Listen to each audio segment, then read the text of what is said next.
Okay, so that brings us to part 3 of Functionalism, Anomie, and Strain to discuss differential opportunity structures.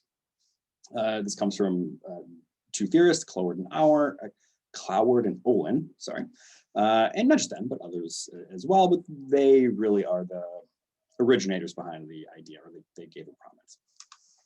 And so they are going to point out some problems with Merton's argument. We're going to focus specifically on their criticism in regards to innovators. So if you remember, innovators are those people who accept the cultural goals, but reject the institutionalized means to achieve those goals. So specifically in this case, we're going to think about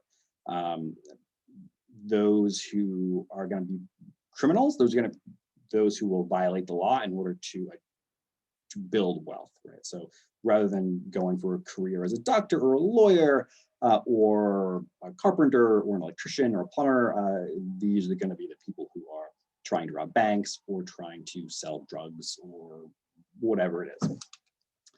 Now, the problem with Merton's argument is that Merton assumes that anybody can be an innovator. So if you can't get into college, or if you can't get through high school, or you can't get a job, or whatever it is, built into Merton's argument is the idea that, okay, well, those people will experience strain, they'll experience anomie, and they might go become an innovator. They'll have to find their own way of gaining access to wealth, for instance.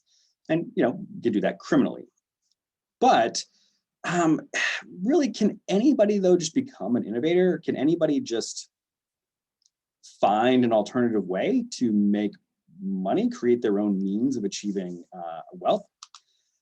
Well, no, not necessarily. Things are more complicated than that. And I want to illustrate by just telling you a little bit about my dream. And I want to follow my dreams. I have learned that I should follow my dreams because life is just, it's too short. It's too short to not follow my dreams. I mean, like, I want to live my dream. I want to live my truth. I want to the world. I want to live my dream, you know? And the way to live your dream is to follow your dream, because your dreams, they know the way. And I want to be a drug dealer. That's my dream. And I just want to point out that when I say I'd like to be a drug dealer, I don't mean as a hobby. I don't mean like on the side, I'm going to sell drugs to earn a little extra money, or for the fun, or for the friends I'll make, or whatever. I want this to be my career. I want to be a full-time drug dealer, and I want to support myself through my sale of drugs. How do I do that? How do you become a drug dealer? I don't know. I don't know how to do that. I mean, I know what a drug dealer does. A drug dealer sells drugs, right? Which seems like it'd be easy, right? No, it is not. That is not an easy thing. Again, the caricature, the stereotype, or the thing we assume about drug dealers, like, a bunch of lazy, shiftless, blah, blah, blah, who just go out there and screw over other people for their own selfish whatever. Why can't they go get a job? Well, here's the thing. Drug dealing is not easy, and not anybody can do it, right? You probably, if you're watching this right now, probably couldn't go become a drug dealer. Now, you might be saying to yourself, of course I can go be a drug dealer. I know where I can get drugs. Again, I'm not saying, like, you might buy drugs from people. Hopefully you don't, but whatever, this is the internet. So you might like, oh, I can get drugs and then I could sell them. But here's the thing though, can you get drugs at wholesale, right? Can you get drugs that you can sell at a profit, right? Do you know how to get a consistent supply? Do you know how to sell drugs to people? Like, do you know who to sell drugs to people? Do you know who to sell drugs to? Yeah, okay, that makes more sense. So again, thinking as a career, as a job, as the way you make your living, okay?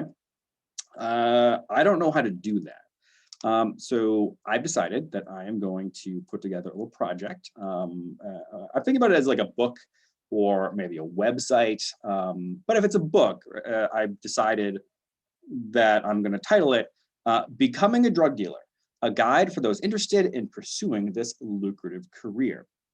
Now, so I have like the basic outline of becoming a drug dealer, like a tentative table of contents, if you would, but I haven't filled in the details. And so what I want to do here is I want to just like think through, the kind of questions I need to answer if I am going to become a drug dealer, and if I'm going to be able to help others who have the same dream and help them become drug dealers, just like the drug dealer I want to be. So this is a work in progress. Still thinking it through, So first we got to cover the basics, all right? These are the things that every budding child with a dream needs to do in order to become the drug dealer that they want to be. It's just really adorable when you see a little kid and you say, what do you want to be when you grow up? And the kid looks up at you with their childlike eyes and filled with innocence, and they say, I want to sell drugs. And it can feel real bad if you don't know how to guide that child. And so, we need to figure these things out. We need to figure out step one, get drugs. Okay, so that's number one. So you got to get drugs because you got to sell drugs. You want to sell them, you got to have them first. You can't like sell drugs if you don't have drugs, right? So we got to get drugs. Where do you get drugs? Where does one get drugs? Now, again, it's not enough to like be able to get a little bit of a drug to use, like buying weed or shrooms or ecstasy or whatever is out there. I don't know. I don't know a lot about drugs, honestly. So this is something I'm gonna have to put some work into if I'm gonna really make it as a drug dealer. So I got to get drugs. And not only do I need to get drugs, but I need to get drugs at a low enough cost that I can sell the drugs for a profit. Maybe I could ask around and check with some friends who might be able to connect me to a drug dealer, and that person could sell me, like, let's say ecstasy, but they're going to be selling me ecstasy at a retail price, right? They're not going to be selling me ecstasy at wholesale price. They're going to be selling me ecstasy for its street value. Here's the thing. If I'm paying full price for ecstasy, then who's going to buy ecstasy from me? Because I'm going to have the most expensive ecstasy in town. I need to be able to get the drug for less than what I sell it for. So I have to get it for lower than the street price. And I need to be able to get enough of it. Right? I just don't want to just sell drugs one time. I want to be a drug dealer, not a one-time drug seller. I don't want to have sold a drug once. I want to be a dealer. And so I need to get enough drugs at low enough cost that I can then sell for enough of a profit to do two things. One, live comfortably. Two, reinvest in my drug selling business so I can get more drugs and build my customer base even bigger so I can make more of a profit to sell more drugs, and on and on and on. Just like building any other business, right? So step one, get drugs. Got to figure out how to get those drugs. Step two, I got to sell the drugs. I can't just like have a bunch of drugs laying around. Like, let's say I get like a big shipment of cocaine in bricks. I don't know how cocaine comes, but let's just say I got a bunch of cocaine. I have the drugs. Now I got to sell the drugs. How do you do that? Okay, sounds like an easy answer to that question, right? You just give people drugs and then they give you money and you have sold the drugs. But how do you do that? First, how do you find people who are going to buy your drugs? You might think, oh, I have friends who buy drugs. How many friends that buy drugs do you have? Do you have enough to support your entire life, right? Are they going to buy all your drugs for you? Are there going to be a stable enough customer base that you'll have revenue coming in regularly? I don't know. Maybe you have a lot of friends who love drugs. I don't know, but probably not. You're probably going to need to sell drugs to at least somebody else. And that's going to be very difficult to do because you can't just walk up to people and say, hey, do you want to buy some drugs? Because I have drugs. Anybody here at this concert? Any of you guys want to buy some drugs? Because I have a bunch of drugs. I have a bag of drugs. Who wants drugs? Drugs? Anybody? Drugs. I sell drugs. Buy drugs from me. You can't do that. You could, but you'll get arrested probably real quick. So how do you get people to buy drugs from you? Well, just like when you need to get drugs, you need to convince people that you're not going to like turn them in, right? So actually kind of gloss over this, but when you're getting drugs, you need to convince someone to sell you large amounts of drugs, right? And that person needs to be able to trust you because they're not just going to like, you can't just walk into someone's office and say, hey, sell me lots of drugs so I can sell drugs for you. It's not going to go well. They're going to say no. Okay, best case scenario, that's on that, say no. But just like when you want to sell drugs to people, you just, I mean, how do you figure out who you're going to sell drugs to? Because you don't want to sell it to the cops because they'll arrest you. You don't want to sell to people who aren't going to pay you. You don't want to sell drugs to people who don't trust you because they're not going to buy drugs from you. You don't want to sell drugs to people who are going to like try to rob you, right? So how do you find people to buy your drugs? Not easy to do. I don't know how to do that. I mean, how the hell do you find drug customers? Like, where do you put that ad? I don't know. And then you got to spend the money. So let's say you overcome all odds and you persist at your dream, just like I plan on doing, and you get the drugs and you sell the drugs and then you have a bunch of money. Well, what do you do with that money? Well, it's going to be a bunch of cash, right? Like, you can't pay rent with cash. You can't pay a mortgage with cash. You can't walk into a car dealership and buy a new car with cash. I mean, like you can, but like there are ways of doing it, but they get reported to the government. They make people suspicious. You know, like it's well, you just can't pay a mortgage with I was gonna say you can't pay a mortgage with drugs, which drugs are not currency, so you can't do that. But you also just can't pay cash for like a mortgage or rent. You can buy cars with cash, but it still gets reported, right? You still have to register the car, you need insurance for it, all these different things. And so what do you do with the money that you're getting? Well, you got to launder it one way or another. So you have to hide the fact that that money comes from an illicit or illegal source. Well, how do you launder money? I don't know. You need people who know how to do that. You need legal help. You need financial help. I mean, you got to find, I don't know how to launder money. You got to like figure out how to do that. And do you know how to launder money? I mean, it's not easy, I imagine, but if you want to be someone who is a career drug dealer, then you need to be able to do all these things. So in order to be an innovator, you need to have answers to these questions or be able to complete these steps. And then we have some advanced tips for the budding drug dealer. So there's the basics. Here's what you need to do. And then we have some tips, right? Because it's not enough to be a drug dealer. You want to be a good, successful drug dealer.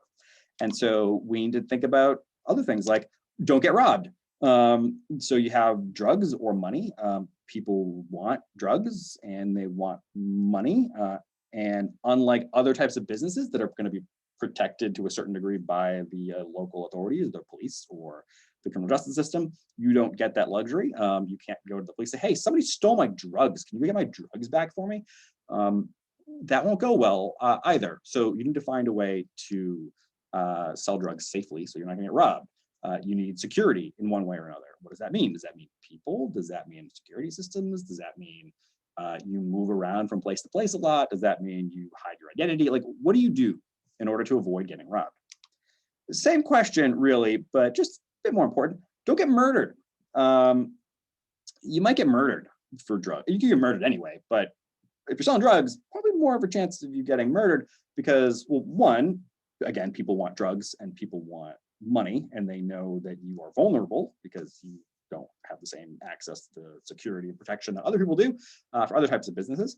Also, your competitors are people who may very well be willing to use violence to get rid of competition. So you want to not get murdered, okay? So that's really, I think that's a pretty important part of any career is not getting murdered while you're doing it, okay? That's just good advice in general. Just somebody asks for advice, don't get murdered. It's a good little tidbit for people. Don't get caught, okay? So if you get the drugs and you sell the drugs and then you're somehow able to launder the money while avoiding getting robbed and avoiding getting murdered, well, how do you avoid getting caught? Well, you need to know, all right, where are the places that I can keep my money without getting the IRS on me? Where am I going to be selling the drugs so that the police don't pick me up? Who am I going to be selling drugs to so that they don't rat me out? You know, what do I do? I mean, I don't know how to avoid getting caught. So, you know, you need people who can guide you in that way. Or you need to know, like, do I need to bribe somebody? Who do I bribe? How do I approach someone about bribing them? Like, do I just walk up to a random police officer and say, hey, I'm selling these drugs over here. Can you not arrest me for like the next 4 to 5 hours? Here's some money. How much money do I give? Right? I mean, what's a good bribe? Is $3 enough? I don't know how to bribe people, but I might need to in order to not get caught, or I need to be able to blend in. I don't know. I don't know how to not sell drugs. I don't know how to not get caught selling drugs. And then if you do get caught, don't spend the rest of your life in jail. So, you know, let's say you get caught, you made a mistake, and now you're arrested and you're gonna potentially be facing prison time. Well, how do you get off, right? Well, you need legal help. You need to know lawyers you can hire. You need to know who is good enough at their job that they can get you released, but also is ethically questionable enough that they will represent people who are totally 100% guilty. So, you know, how do you avoid spending the rest of your life in jail? So I don't know the answer to any of these questions. And so I don't know how I'm going to write my book. But I do know, regardless, that just being a drug dealer sounds real hard. It sounds really hard, and it takes all kinds of skills and resources and social connections that I just don't have access to. So where Merton seems to think that anybody can just go turn to a life of crime to meet their needs, I can't. I love this picture. This picture's hilarious.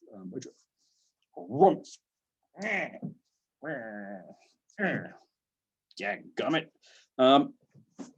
But yeah, it's hard. I mean, it takes skills, it takes resources, it takes training, it takes connections, it takes all the things that it takes to make it in the illicit or the legal economy, right? Except maybe even more. So, you know, it's a hard job and it's hard to get into, and not everybody can get into it. I mean, I know how to do this job, kind of, but I couldn't enter the world of drug sales. So my dream is dead.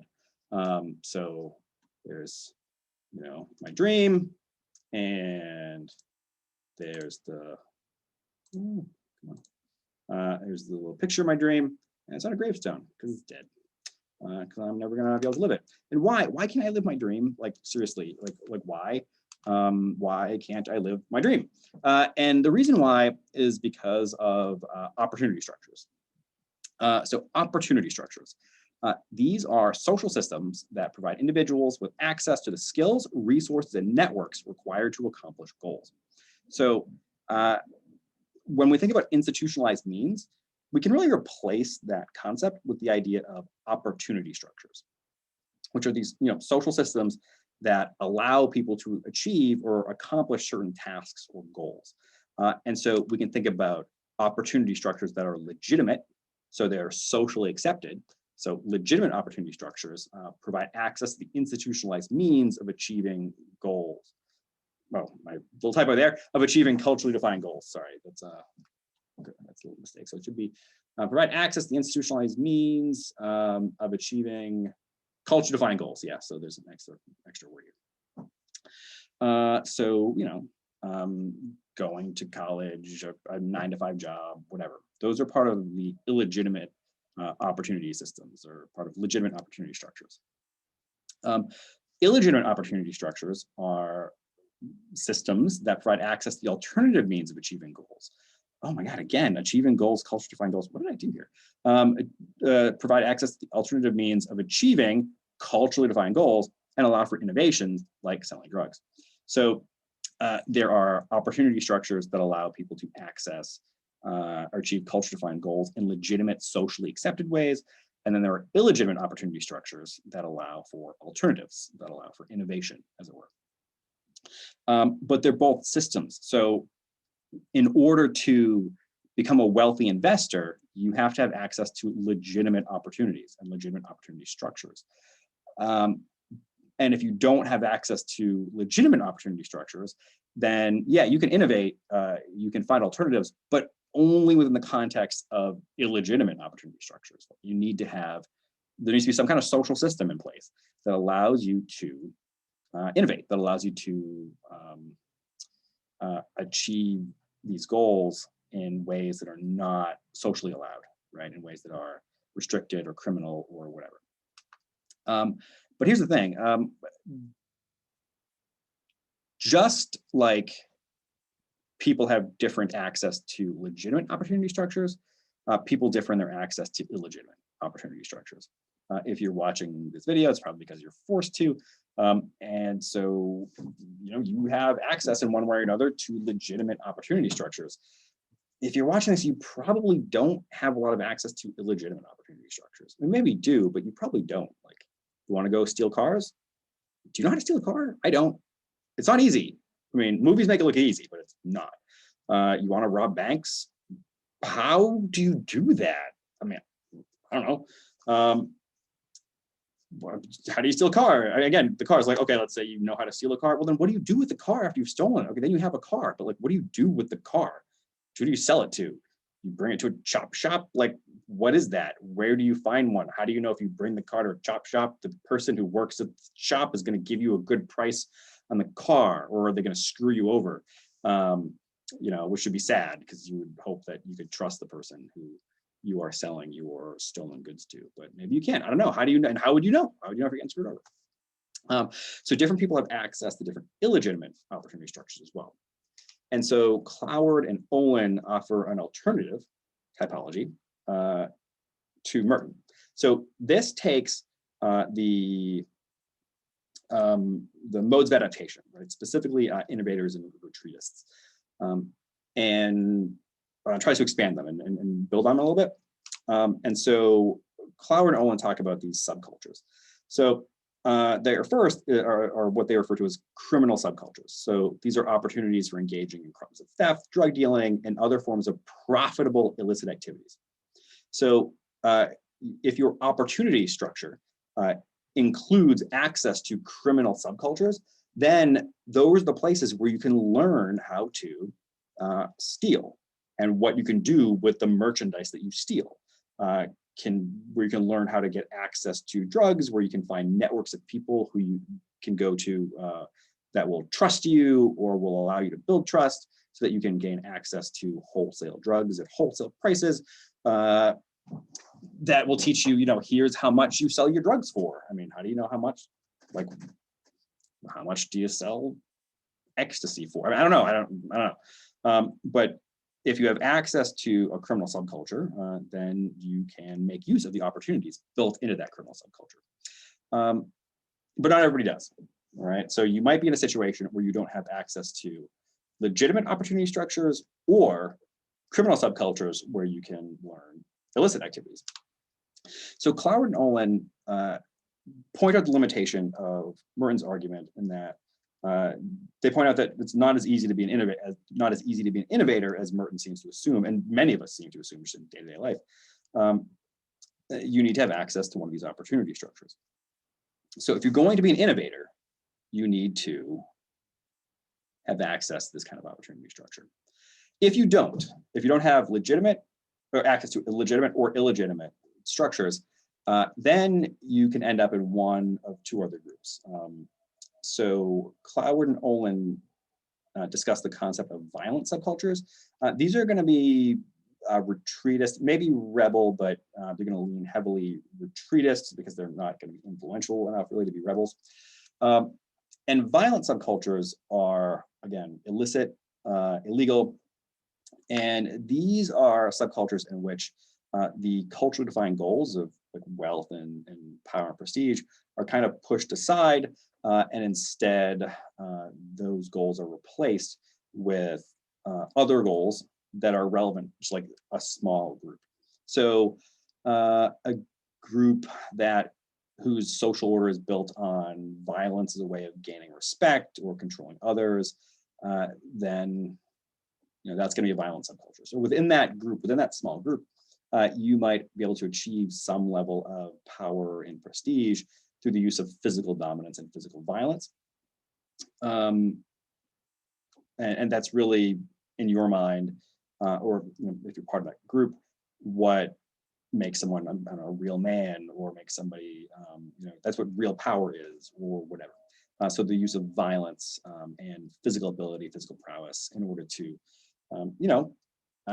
gain a sense of respect, gain a sense of self-worth, whatever it is that we're talking about. So this would really fit into the retreatist subculture. So like a criminal gang that was not profitable and was not able to do things like sell drugs. So they were just kind of like a bunch of kids who hang out after school or something, or who drop out of school and aren't able to make any money.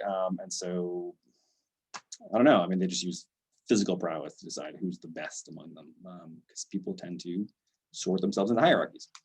And then we have these retreatist subcultures. So here we have no opportunities for involvement in crime, combined with a lack of physical ability. So they not only are not able to do things like sell drugs or rob banks or steal cars, they also can't gain that sense of purpose or sense of meaning in their lives through the use of physical force. So they're referred to, Cloud and Olin refer to them as double losers, right? You can think of them actually as triple losers in a way, because don't have access to legitimate opportunity structures, illegitimate opportunity structures, and don't have the physical ability to be dominant in violent subcultures. These retreatist subcultures that, again, are where folks aren't able to rely on physical violence, you're going to find like groups that are heavily built around drug use. So if there's an abandoned building filled with lots of people who are squatting and who are committing very petty, unskilled acts of, theft or burglary or whatever. I mean, it's like really low level, basic sort of stuff that kind of like anybody can do. Like anybody can try and smash into a car window and steal cash out of a glove box or something. But they're going to be surviving really on the fringes with very few opportunities, very little in the way of actual resources. And for instance, it might involve like heavy drug use and people just kind of like a bunch of people just doing heroin all day or whatever. To a certain extent, cults can fit this category, although they might be more just retreatist in Merton's typical sense. But these are people who have to withdraw from, because they don't have access to legitimate, illegitimate opportunity structures, or have the capacity to use violence and physical force to get what they want to survive. And that brings us to the end of part 3. And so this is the final in this 3-part series. The next thing we're going to talk about is an evolution of strain theory, but with that moves beyond the boundaries of structural functionalism to take the basic concept of strain theory and present them in a way that's not built in the same set of foundations, right? So it's not stuck with this functionalist argument that these are things that are built into the system. So it's like dropping away one part of the argument and developing and building another part. So that's the next thing we'll talk about. So I will see you then.